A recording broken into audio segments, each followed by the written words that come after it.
Hello, today I'm going to continue with another set of characteristics which is equally important. And this is on masculinity and femininity, or positivity and negativity. So turning again to the 5 categories of creation: particles, atoms, molecules, plants, animals, and man, you find that there is this positive and negative charge for particles. And then atoms, we have positive valence and negative valence. And then you have molecules, you have the positive anode and the negative cathode. So this is the mineral kingdom. It all has positivity and negativity. Yeah. And what's interesting is that from a lower level, the particles may be positive, but when they go to the next level, they become negative. Okay. So plants, there is stamen and pistil. Yeah. Masculine and feminine aspect of the plant. And then we look at animals, there's a male and female. And then man, we have man and woman. So you can see that these common characteristics of masculinity and femininity and positivity and negativity is in the 5 categories of creation. So we can say that these common characteristics must have come from the first cause. And the first cause we call God. Okay. Yeah. And just as the book of Genesis said, God created man and woman in his image, male and female. He created them. Yeah. So when you extend this understanding to relationship of God and man, we say that actually God is in the more masculine side compared to mankind, which is more on the women's side. And in terms of relationship, God is in the relationship of husband, and his children, Adam and Eve, are in the position of wife, interestingly. And there are biblical references that we will read later on to indicate that there is this relationship of husband and wife when God relates to Adam and Eve. Let's move on. So we say that within God, the masculinity and femininity is harmonized. Okay, harmonized masculinity and femininity and positivity and negativity. And the relationship is based on subject and object, internal, external, cause and effect. Yeah. So this is the characteristic of masculinity and femininity. And in terms of the relationship between God and man, we say is man and woman, and more fundamentally is husband and wife. Yeah. So let's move on. So why is that so? I will read that Bible verse later on. So we already went through and talk about the deepest relationship, and we introduced the understanding that the deepest relationship is actually parent and child. And heavenly parent, God is in a heavenly parent position to us as children. Yeah. So this deepest relationship can bring about the greatest joy and happiness, or it can bring grief and sorrow. Now, I will introduce to you another very deep relationship that God wants to establish, not just between God and man, but between God and man in terms of man and woman. Okay. Interestingly, husband and wife, we mentioned already. The relationship between God and man, Adam and Eve, is husband and wife. And in the book of Revelation, it is mentioned as bridegroom. God is in the bridegroom position and we are in the bride position. And why is this so? Well, the reason is because this relationship is also a very deep relationship that can bring about the greatest joy and happiness to God and mankind, or it can bring grief and sorrow. Okay, let's move to the Bible verses that bring out this relationship of God and man in terms of husband and wife. And this is in the Old Testament, Isaiah 54, verses 5 to 8. And God is called the husband, for your maker is your husband.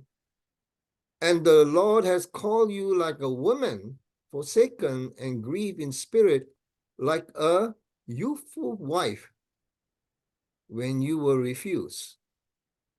So the rejection, the rebellion of the Israelites against God is looked upon like a wife, youthful wife rejecting her husband. God is in the position of husband. So this is from the Old Testament, okay?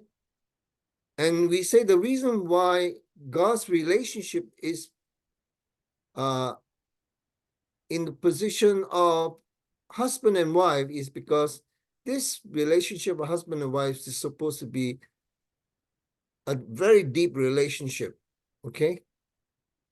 That God wanted to establish. Okay, let's move on. And then in the book of Revelation, God's position is put in a position as a bridegroom, and man's position is put in the position as bride. But what's interesting in this book of Revelation verse is that now I saw a new heaven and a new earth, for the first heaven and first earth have passed away, and there was no more sea. Then I, John, saw the holy city, New Jerusalem, coming down out of heaven from God, prepared as a bride adorned for her husband. Yeah. And if this relationship had materialized, God, this because of new heaven and new earth, God will dwell with them, and they shall be his people, and God himself will be them and be their God, and God will wipe away every tear from their eyes. There shall be no more death, no sorrow, no crying, and there shall be no more pain, for the former things have passed away. This is the book in the book of Revelation. Okay?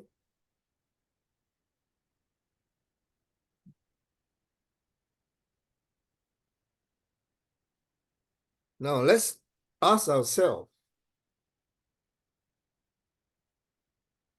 at the time of Adam and Eve,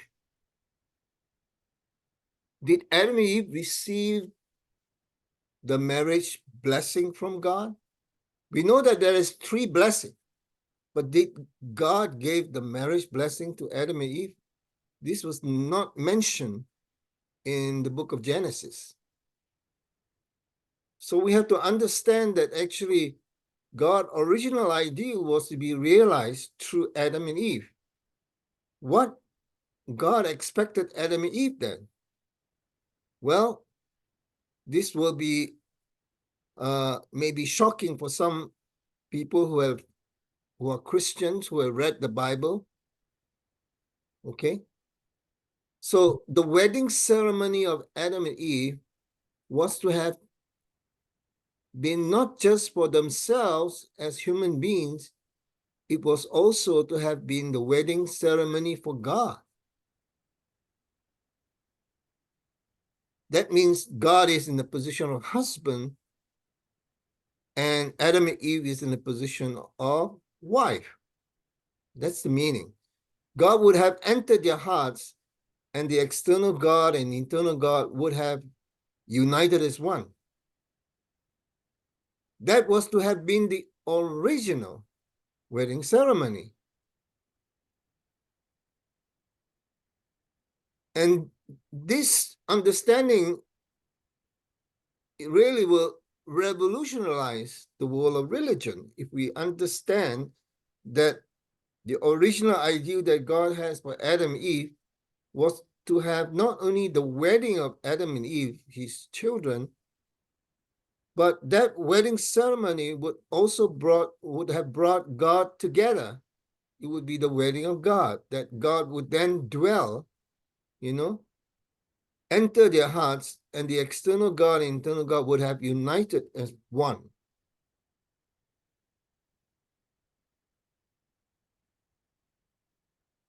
Now let's come back to the book of Revelation. What is this revelation? What does it mean? What is this new heaven and new earth? And the first heaven and first earth had passed away. And when we read this in the book of Revelation, chapter 21, God is put in the position as a bridegroom, and man is put in a position as a bride. And he's also said, this is the marriage supper of the Lamb. Okay? And then he said to me, right, blessed are those who are called to the marriage supper of the Lamb. So not only there is a marriage of the Lamb, marriage supper of the Lamb, but there are people that will be called to participate in this marriage of the Lamb. Okay? In the book of Revelation 19:9. So interestingly, the Chinese character for heaven is Tian, which is two person. Two person. Two person. Okay? You have this two, and then this is Ren, this is two person. So the new heaven, if you go by the Chinese character, means new two person. What does that mean? Could it be that it is the blessing marriage of a new Adam and Eve? Could it be that the second coming of the Messiah, that of Jesus, is this marriage of the Lamb? That means the marriage that did not take place, or a marriage blessing that did not take place in Adam and Eve, did not take place during the time of Jesus. And the second advent is the marriage of the Lamb. So let's put all this together, the Old Testament, the New Testament, and what we call the completed testament of this prophecy from the book of Revelation. Well, I will make first a very important announcement that the marriage of the Lamb took place in 1960. This was the holy wedding of true parents, and this was a global and cosmic event because this fulfilled the prophecy that was given in the book of Revelation. And this marked a complete turning point in history because for the first time, this physical world could become the dwelling place of God and the dwelling place of God in man's and women's heart. So I shall continue to read a little bit about this historic event and then try to, understand it from the Old Testament, New Testament, and completed Testament age. So we have to understand that 1960, not only was there is a marriage of the Lamb, but many were invited to the marriage of the Lamb. They too received this marriage blessing. So in 1960, not only there is this marriage of the Lamb, but for the first time, the first religion in history to promote marriages approved by God. And also, 1960 must be a historic year because it is the fulfillment of the marriage of the Lamb. If it is so, then we can see why that there is a sexual revolution that took place after 1960. The introduction of the pill from the 1950s. And this was the beginning of the age of marriage. So the introduction of the pill and the sexual revolution of the 60s brought about the era of free sex. Yeah. And that brought about cohabitation and the age of marriage. And from 1960 onwards, you will see a significant decline in the institution of the family and the institution of marriage as well, shockingly. And you can understand why is it that 1960 is such a historic event from 1960 onwards, yeah? And of course, not only you have, the age of marriage, but the family, crumble. The institution of the family crumble significantly from 1960 onwards. Okay, this is what's going on now to make you understand about Old Testament time. So what we can read from the book of Genesis and Old Testament is that Adam and Eve did not receive the marriage blessing from God. And because they did not receive the marriage blessing from God, they could not establish a sinless family. Obviously, they don't have sinless children. They committed sin against God. Exactly what that sin is, we will study later, but it has to do with this marriage blessing that God could not give to Adam and Eve. Yeah. So if they have established that foundation, they would have received this marriage blessing from God. Now, if you look at Jesus during the time of New Testament, Jesus came as a second Adam. But there is no mention of the marriage of Jesus, even though the first miracle that Jesus performed was in a marriage. And also that was the time that Jesus called his mother women. We'll explain a little bit more about this later on. But it's clear from here that Jesus did not also receive the marriage blessing from God.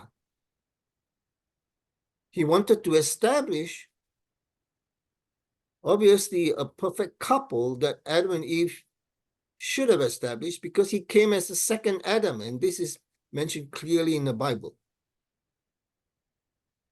So the marriage blessing was not established during the time of Jesus. That's the reason why the book of Revelation talk about Jesus, the second advent, as the marriage supper of the Lamb.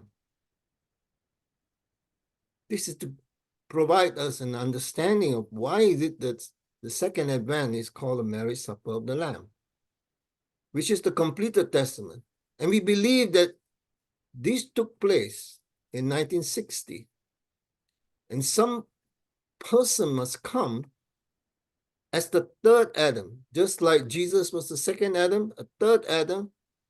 And also, just as God sent Jesus as the only begotten Son 2,000 years ago, what about the only begotten daughter of God? This happened, okay, in the second Eve. And that is the marriage supper of the Lamb that took place in 1960. Then we can see that's the whole purpose of God establishing Adam and Eve and to give that marriage blessing that Adam and Eve could not receive from God because of disobedience. So we have to understand that so far we talk about the relationship of parent and child, and then the relationship of husband and wife. Yeah. And we say that parent and child, God is is in the position of heavenly parent, and Adam and Eve are in the position of children. And God expected Adam and Eve to show filial heart towards him. But we already said that God must demonstrate absolute faith first, and absolute love and absolute obedience to his children. Upon that kind of foundation, they were supposed to attend to a heavenly parent, to God, and inherit absolute faith, absolute love, and absolute obedience from God, who is put in the position of heavenly parent. If that had happened, okay, they would then manifest God's ideal in a family as blessed husband and wife, and sinless children are born, and sinless family, tribe, society, nation, and one world family. So we can see that just as filial piety was the foundation of ethics that kept the family intact in Eastern civilization, especially in China, and of course, Korea is the most Confucianist country. You can see why is it that there needs to be a new foundation of ethics and morality. And this is the foundation that we are now referring to here. That the foundation of morality and ethics, which in turn arise on the foundation of the love of God between husband and wife, parents and children. This is the new foundation for morality and ethics. Filial heart towards heavenly parent, and heavenly parents' parental heart of love through absolute faith, absolute love, absolute obedience, and inheriting God's absolute faith, absolute love, and absolute obedience, then they are blessed in marriage and built on that foundation of filial heart to one another as couple, conjugal love. Yeah.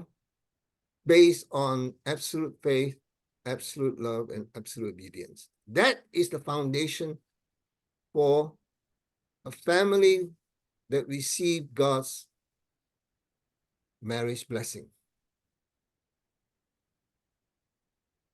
So this love of God in the family is the source of absolute values, and they are universally shared and taught by all religion. So I shall read again. The foundation of the love of God between husband and wife, parents and children. That's the new foundation of morality and ethics.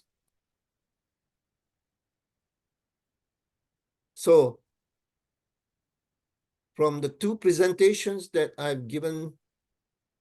The first presentation, we are talking about this filial affection, vertical filial affection between God as heavenly parent and we as sons and daughters, which is Adam and Eve should have established this vertical filial affection. God can reside, govern Adam and Eve, and attend God based on filial heart and filial affection. That was supposed to be established during Adam and Eve's time, could not be established there because there's no marriage blessing given, was not established during Jesus' time in New Testament. It was established in 1960. So this is the vertical hyojong that we talk about, yeah, between heavenly parent and Adam and Eve as children. That has been established. And then there is a horizontal hyojong. My thoughts are his thoughts, and his thoughts are my thought. And we live with absolute attendance towards one another. That is the conjugal love that should have come about if we can inherit this filial heart, through filial heart of absolute love and absolute faith, absolute obedience, and then you use that as a foundation for conjugal love between husband and wife.